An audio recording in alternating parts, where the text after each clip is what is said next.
Shalom, selamat pagi, Ibu Bapak, Saudara-saudari terkasih. Kita mulai ibadah pagi ini dengan bernyanyi Kidung Jemaat 392, ayat 1 dan 3, Ku berbahagia.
Kita berdoa.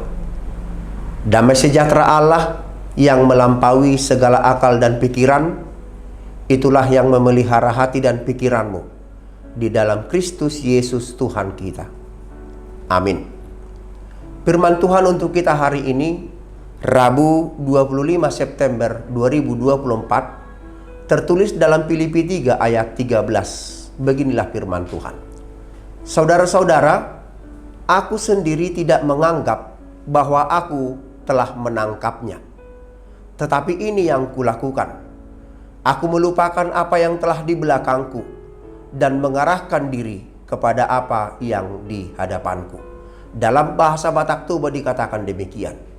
Aliak kadongan dak kurajumi diriku naungsun hutakupi.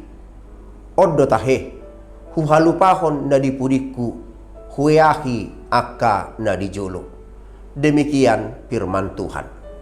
Ibu bapak saudara-saudara terkasih, banyak orang Kristen berharap dengan menjadi pengikut Yesus, dengan menjadi hamba Tuhan, ia akan mengalami hal-hal yang menggembirakan.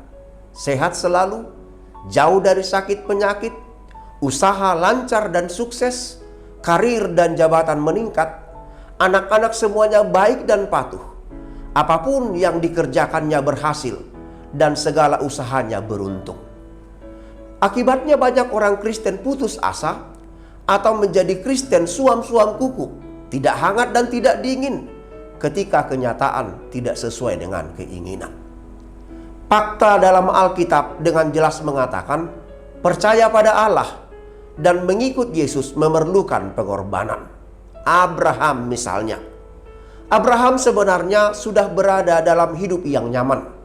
Tinggal bersama dengan ayahnya dan ibunya, tinggal bersama dengan saudaranya, tinggal di tanah kelahirannya yaitu Ur Kasdim.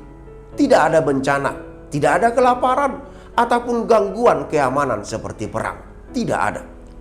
Namun ketika Tuhan memanggil dia keluar, Abraham meninggalkan kemapanan itu ke negeri yang akan Tuhan tunjukkan kepadanya.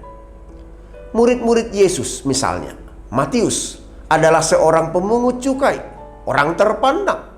Minimal ia adalah kelas menengah ke atas dalam masyarakat. Atau murid-murid yang lain, dulunya adalah nelayan yang memiliki banyak pembantu. Ini mengindikasikan taraf hidup ekonomi yang baik. Namun semuanya mereka tinggalkan demi ikut Yesus, memberitakan kabar sukacita. Paulus juga demikian. Ia adalah seorang Ibrani asli dari suku Benyamin, murid dari guru besar Gamaliel yang mendapat izin dari Mahkamah Agama untuk mengejar orang Kristen tanpa tuntutan hukum. Semua kemegahan itu ditinggalkan, bahkan sangat menderita fisik dan psikis dalam memberitakan Injil keselamatan. Saudaraku sekalian, menurut logika, mereka sebenarnya rugi setelah mengikut Yesus. Apakah benar demikian? Ternyata tidak. Paulus mengatakan dalam ayat yang ke-10, Tuhan menetapkan bagian kepadanya, yaitu ikut dalam kebangkitan dari antara orang mati, sebagaimana yang dialami oleh Tuhan Yesus Kristus. Ikut serta mengalami kebangkitan daging seperti Kristus kelak, jauh lebih besar, lebih indah, lebih mulia daripada apa yang pernah ia miliki di masa lalu. Bahkan di dalam ayat 7, Paulus mengatakan semua yang ia anggap dulu keuntungan adalah rugi karena Kristus. Tapi tunggu dulu. Kebangkitan daging itu terjadi pada hari penghakiman kelak. Bagaimana mungkin Paulus seyakin itu pada sesuatu yang belum ia lihat sekarang? Paulus dalam nas ini mengatakan, aku tidak menganggap bahwa kebangkitan itu telah kutangkap sekarang. Tetapi untuk itu, Paulus siap melupakan apa yang ada di belakangnya, mengarahkan dirinya kepada apa yang di hadapannya, yaitu kebangkitan, hadiah panggilan surgawi Allah dalam diri Yesus Kristus. Saudara-saudaraku yang dikasihi Tuhan, ada beberapa hal yang kita petik dari nas ini. Yang pertama, hidup orang Kristen adalah hidup yang berorientasi ke depan, bukan ke belakang. Hidup harus maju. Tuhan menjamin masa depan orang percaya. Amsal 23 ayat 18, firman Tuhan mengatakan, karena masa depan sungguh ada dan harapanmu tidak akan hilang. Yang kedua, jangan pernah berpuas diri dengan capaian hari ini, sebab Tuhan sudah menyediakan berkat baru yang lebih indah di setiap hari. Karena itu tetaplah bekerja dan berusaha dalam pengharapan. Hal-hal yang tidak mungkin menurut kita adalah mungkin untuk Tuhan nyatakan dalam hidup kita. Bagaimanapun, hari ini lebih baik dari kemarin, dan esok lebih baik dari hari ini. Tetap optimis dan mengandalkan Tuhan. Yang ketiga, berkat Tuhan tidak hanya ada untuk hidup sekarang. Tuhan juga menyediakan sukacita bagi orang percaya, yaitu kebangkitan daging dan hidup yang kekal. Sama seperti Paulus, kita yakin sukacita ini jauh melebihi sukacita yang dapat kita lihat sekarang ini. Persiapkan diri untuk mahkota karunia Tuhan, yaitu hidup kekal dan bertahta bersama Allah Bapa di sorga. Salah satu alasan mengapa kita ingin hidup lama di dunia ini adalah karena hidup di dunia ini adalah karunia Tuhan. Dan satu-satunya alasan mengapa harus melupakan dunia ini adalah karena Tuhan telah mempersiapkan yang lebih indah, yang belum pernah kita lihat, belum pernah kita dengar, belum pernah kita alami dan rasakan, yaitu hidup kekal bersama-sama dengan Tuhan. Amin. Mari kita bersama berdoa. Terima kasih Bapa di surga, Engkau meyakinkan kami, Engkau telah menyediakan mahkota kehidupan, upah iman percaya kami selama mengikut Engkau di dunia ini. Upah itu jauh lebih indah dari segala karunia dan sukacita yang boleh kami alami di dalam hidup sekarang ini. Bapa di surga, ajar kami untuk mampu melupakan yang baik yang kami terima saat ini, untuk menerima kemuliaan yang terbaik yang telah Tuhan sediakan. Ajar kami ya Bapa untuk hidup berorientasi pada tujuan yang baik, sebab Engkau menyediakan masa depan yang indah dan pengharapan itu sungguh tidak akan pernah hilang. Sertai kami ya Bapa di dalam tugas dan tanggung jawab kami di sepanjang hari ini. Berikan umur panjang bagi saudara-saudara kami yang berulang tahun. Berikan kesembuhan dan kesehatan bagi jemaat Tuhan yang sedang bergumul di dalam sakit penyakit. Tubuh, jiwa, dan roh kami pertaruhkan sepenuhnya di dalam tangan pemeliharaan Tuhan. Dalam nama anak-Mu Tuhan Yesus Kristus, kami berdoa. Kita bersama berdoa di dalam doa Bapa kami. Bapa kami yang di sorga, dikuduskanlah nama-Mu. Datanglah kerajaan-Mu, jadilah kehendak-Mu di bumi seperti di sorga. Berikanlah kami pada hari ini makanan kami yang secukupnya.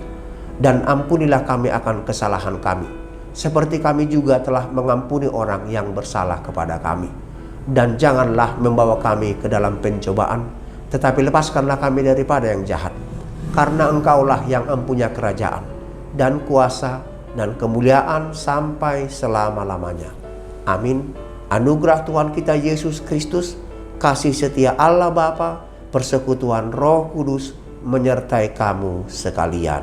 Amin.